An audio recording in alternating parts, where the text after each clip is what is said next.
coming. I really appreciate it. As you heard, my name is BexiBeans. Oh, is it not on? It's now on. Hey! We're at a tech show and I can't do tech. It's great, isn't it? Let me tell you a little bit about me. My name is BexiBeans. I've been a professional cosplayer for 15 years, which means I'm old now. It also means I have seen the world of cosplay change dramatically in this time. So these are just some of the costumes that I built. I built all of my own costumes. There's a couple of exceptions, but generally speaking, and as you can see, I have predisposition to princesses. So what is cosplay, for those of you who have never heard of it? It literally comes from the word costume and play. And the definition, according to the dictionary, is the practice of dressing up as a character from a film, book, or video game. Now, this has also expanded. You can cosplay from everything now. I remember at a Comic-Con years ago, there were people cosplaying David Cameron Nick Clegg, when that was a thing. There is literally everything. So it isn't just limited to that. But the general idea is dressing up in some format. It doesn't have to be as elaborate as my costumes, but can be a bit of everything. So what are the different levels of cosplay? So, as I said, it's very, variable. These are some examples of some cosplays that one of them's me and the rest of my press. So you can see on here we've got a casual or a closet cosplays where you can put something together from something that exists in your wardrobe. This doesn't have to be limited to a character that only wears casual clothes. You might have heard of the term Disney bounding, which is where people block colour a character. It's a similar thing. In the middle, we've got completely buyable cosplays, which you can buy from AliExpress or wherever it is you're going to buy them from. And on the end, we have a complete self-made cosplay. So you can see that these are all valid forms of cosplay. They're very, very different in how much time and money is going into them, but they are all valid. The other level of cosplay now is there are professional and paid cosplayers. This is essentially being a nerdy model, and it's great. So these are some examples of people that some of them you might even recognise, such as Taryn Cosplay, who's very famous for being incredibly buff. You've also got people like Yaya Han, who have gone to have their own fabric ranges, their own pattern ranges. This is where this hobby peaks. So, but again, just because they're doing that doesn't mean that your t-shirt and jeans from your wardrobe is any less valid. It is absolutely everything. So, I mentioned earlier that I've been cosplaying for 15 years, which means I have witnessed a lot of changes in cosplay. And how it used to be when I started, when I was 15, which was, I admit, 15 years ago now, this was the sort of thing we had access to. So, school play, that was all we had, and you had to model everything. There was no 3D printer. The unreliable quality, the picture I've got of the wigs there is to demonstrate that you would have 40 people on eBay all with the same picture listing, and you would just be a guess if you've actually got what was in the picture. We also had very basic foam, like the stuff you had when you were a kid, stuff you can get in Poundland, which it still has its place, but less so with cosplay. There were very limited fabric shops. These days there are no fabric shops. Limited techniques including paper mache, which people get a little after moment when we do that, and very limited to materials, so most of us were limited to using things like cardboard boxes. But how it is now is a massive change in the sense of there is now a YouTube tutorial for everything, literally everything, and people like Kumui Cosplay also sell their templates as well, so it's become very accessible. You now have professional cosplayers in the spotlight, which means that the hobby is becoming much more apparent to everybody. You have the influx of social media. In the middle here we have Fukuro, who is the biggest cosplayer in the UK with something like 9 million followers. That all boomed during COVID when we hadn't have anything else to do but stand around in our house in costume. And there are now also specialist stores such as Coscraft, which is a UK independent business. There's also a lot more fabric ranges online. All of this means that the cosplayers of today are not facing things that I did when I was younger and I sought to paint them for it. And of course, while we're all here today, one of the biggest changes has been 3D printing. 3D printing has gone from being, I've never heard of it, to, last night I realised this broke on my costume, so I quickly printed this. It's been an overnight change. I tried to include many of the companies here today so that no one could be accused of being a favourite. So what are the applications of 3D printing in cosplay? You have everything from building a full costume, props, accessories, haberdashery, construction aids, and storage and transport. So I'm going to cover these things for you. Full builds include things like full suits of armour, Iron Man suits. These are probably one of the things most people think of when they think of cosplay and 3D printing. You also have prop builds, so swords, guns, axes. Some of these I have on display downstairs if you want to look at them. Again, that seems like a very obvious application for it. You also have accessories, which again is probably quite an obvious one. Dragon horns, tiaras, gems, anything like that, anything that's just a little add-on to your costume. And where this is so important is a lot of this is very small stuff. A lot of these small things break off of the bought costumes. It's just how it is. Convention's busy. They get bundled in a bag afterwards when you're running to get the train home. It's just how it is. But what 3D printing allows us to now do is for those accessories that go missing or break or whatever, is it allows us to print new accessories. So for example, this costume I'm wearing today, all of the fabric pieces were from Vinted. It is a dress from Vinted. It is a cape of the character from Vinted. It had half the accessories missing. So Vinted plus my bamboo A1, and we have a cosplay. And it's completely unique to me. And it's far more resilient. People think it's really cool. I'm sparkly. There's not much more to like. The other application is haberdashery. This is the one that a lot of people don't think of. These are all things that can help you make things better in your crafting. So in the top corner, you have these to make bias binding, which I realise a lot of the words I'm going to say in this are probably going to sound really strange. But these are all tools that if you were to buy them, they are actually quite expensive. In the middle is a French curve, which is a special ruler made for dressmaking. They're really expensive, which is ridiculous because it's a piece of plastic. Whereas now, you can print it yourself. And then if you snap it or lose it, you're no longer going, oh my gosh, Mum, I broke my thing. Help. And one of the things I very recently printed as well was these spool holders for all my ribbons. So ribbons are no longer all over my house. You can also use various things for construction aids. We have things here like most people know the cosplay calipers in the centre, like Uncle Jessie. But there's also all of these items that help you build your cosplay, including the screw joints by Dangerous Ladies so that you can take your cosplay apart, the ponytail posters so you can make those really big animated wigs. I don't know how people do them still. I've been doing it for years. You can also have painting aids, everything. It's all these sorts of things that once upon a time used to be find something around the house that didn't matter getting spray paint on it, and now it's, I can just print this. There's also storage and transport. Now, for most cosplayers, the demographic of the age we're seeing is between the ages of 18 and 30, which means most of us still live with mum and dad, which is no shame. I still live with my mum too. But that means that space is a premium, and therefore getting into a hobby that takes up a lot of space can be really, really tricky. So the fact that there are these storage solutions to make it easier, including wig hangers, obviously edits the IKEA Stylist board that most people know, Gridfinity inserts for drawers. This is all stuff that means that you can be very, autonomous in your creating. You can run this on your printer. Mum and dad don't have wigs in their living room. Everyone's happy most of the time. So where can you go and cosplay? The truth is you can cosplay anywhere. Just if you're in a place where there are not other cosplayers, like Tesco, you might get some weird looks. You can still do it, but just be aware. There are also actually some places where you can't be in costume. If any of you are from the south and know of Blue Water Shopping Centre, they don't allow people in costume. I don't know why. I'm guessing they've had some bad times.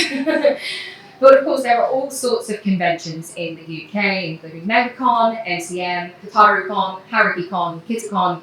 The list is endless. Of course, I have to talk about AnimeCon UK. I work for them, so I have to talk about it. And we run 3 shows in the UK, including Birmingham, Dublin, and Manchester. So in Manchester, we actually did our first Manchester show last weekend. So I am running on a lot of coffee this weekend. And Dublin is new for this year as well. So please feel free to scan QR code if that's coming along. One of the demographics that we have at AnimeCon is the fact that it's always new cosplayers. My team who work for me at Cosplay Hospital mainly see kids who are getting into it for the first time. They want to kind of ask how to do this, where should I buy my cosplays from, all that kind of thing. So obviously, I would definitely recommend coming to this one. For sure. And then of course, if you want to check out any of my work further, you can scan this. This is my QR code for my Linktree and my work email address on the bottom if anybody is interested in asking further questions about AnimeCon. Otherwise, I think we have some time for some questions. So if you have a question, please put your hand up. I promise I'm not scary as ever. Thank you, Lily. What is your favorite signature statement or what?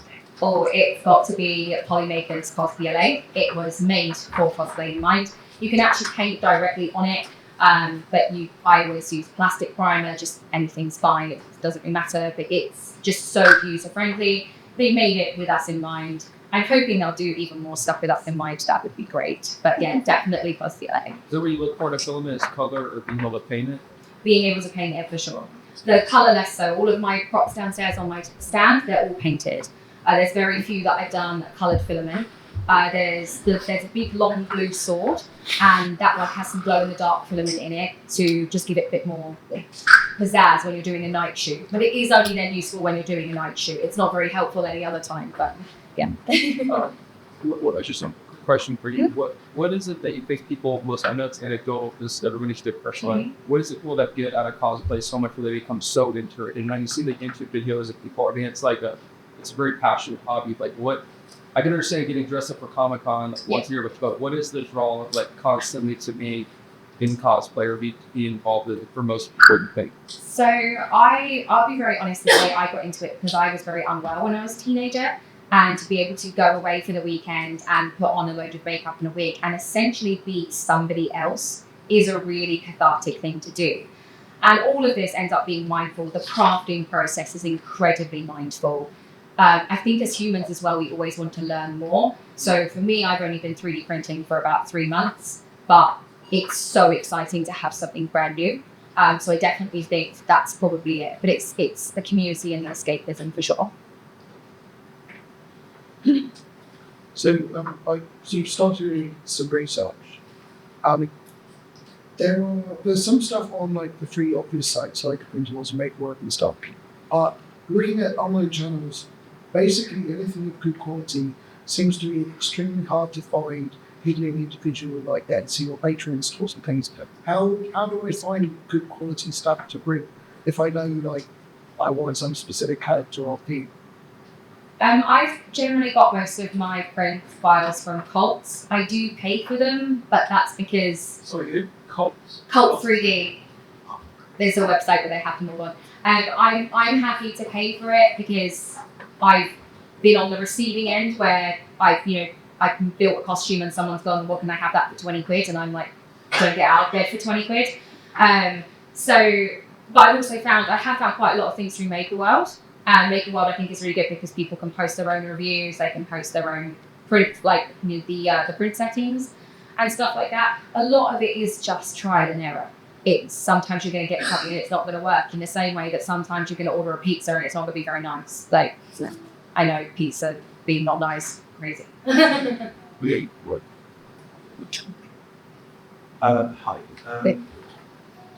As a new receptor room, 3 months into it, what do you weakness for you?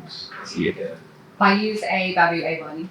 And that works Yes. perfectly for like BLA costumes. Yep, it's absolutely perfect. He just sits there. I leave him to do his own thing. He's the most low maintenance man in my life. His name's Barry as well. He has a name. So. Yes.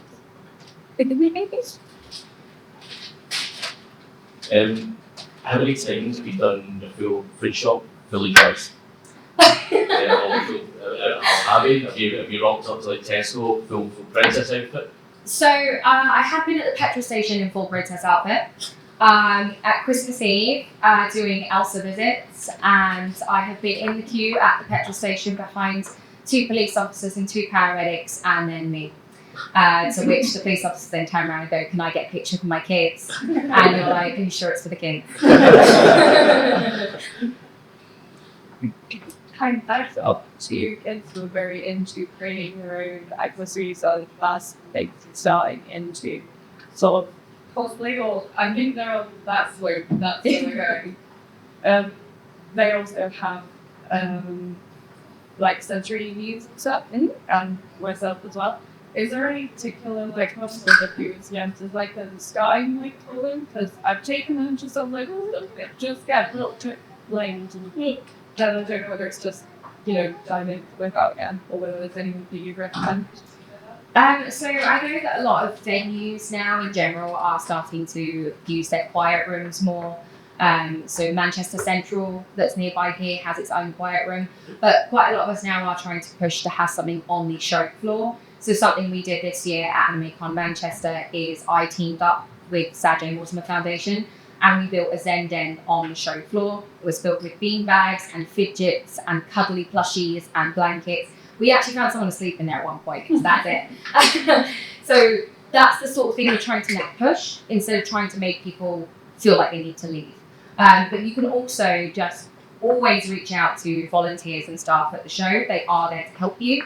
And you can always just go up to them and say, I'm having a bit of a moment, can you help me? And they will scurry you off somewhere and it will be much better. So obviously I'm going to say AnimeCon, but I think a lot of them are trying to now push to do that. So it's just the norm. So.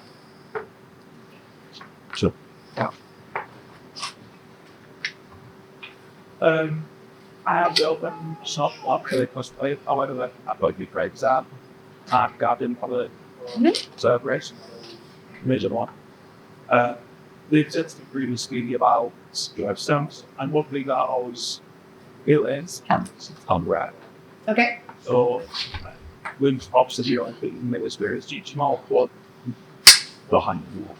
Yes, I do, because welcome to the world of party princesses, where I cannot sell you a package as Elsa. What I can sell you is the snow queen. Do you see what I'm getting at? A lot of it concerns with copyright to the point of sale, so that's what you need to be considerate of. So when you're listing your model online, if you're calling it things like Disney's Frozen, you're going to be asking for trouble. If you go Snow Queen inspired tiara, you're onto something better. This is something that when I came into 3D printing really shocked me, because a lot of people were like, what do you mean we're getting copyright strikes? And I was like, wait, you guys are listing this with Disney? And then what's going on here? So you definitely just have to be considerate of that. A lot of it also depends on the particular IP it is. Disney, Marvel, they go absolutely for anyone. Miraculous is really bad for going after people. And then there are other like franchises like Genshin Impact who are just like, so it does depend. We could Is that all you got? go another 5 minutes because you skipped a little bit more. What? Yeah. So ready. It's like my session. You started the question of us and that page like you should. Yes. Oh my god, I'd love to. I'm happy to always take pictures. By the way, that's one thing. If you ever go to a con, never feel afraid to ask people dressed up. But also to ask. Yes, do ask. Cosplay is not consent, people. That's one of the things we push all the time. But do just go up to them and just go, hey, you look cool. Mind if I take a picture? Honestly, you're going to make their day just as much as, they're making your day. At the end of the day, we don't put all of this on for no one to notice. But yeah, so yeah, definitely, I'll come over and grab a picture with you in a bit. But yeah. You find more 3D slightly become more accepted over the years? Yes, absolutely. It's also just so much more accessible now. Things like, again, I'm going to talk about bamboo because I have one.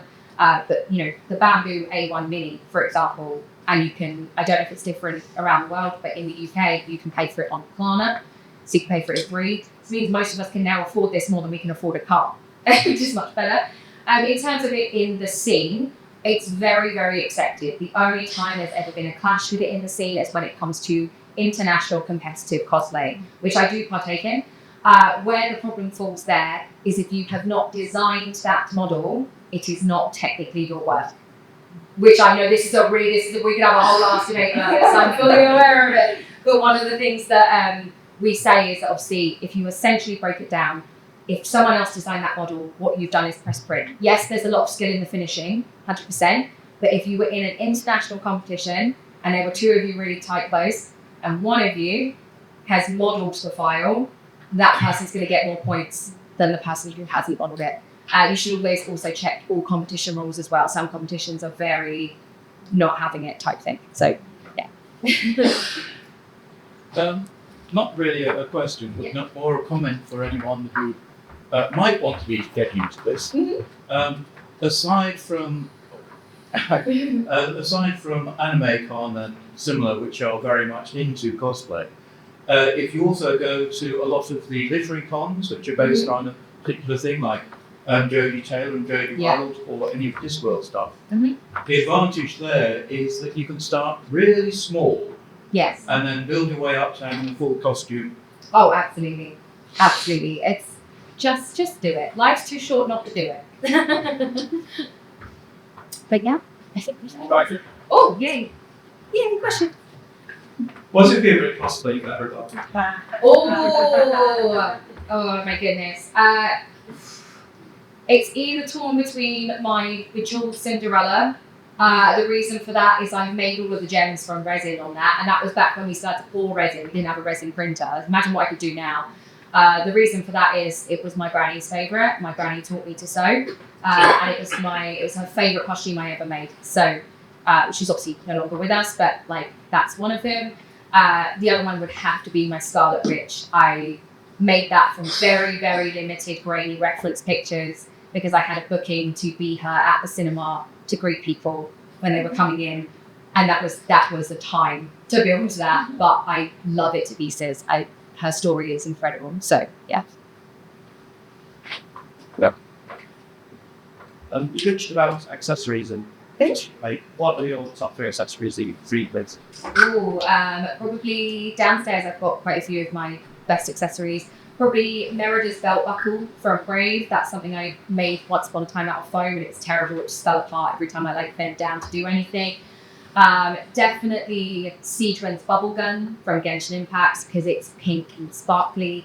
We love it. And the other one would probably be, there's a sword downstairs as well, blue and white sword. I made that as a surprise for my best friend because she was constantly picking me up from the airport and wouldn't let me pay her. So I came home from Canada with a sword for her instead. Time for one more. Does anybody else have a question?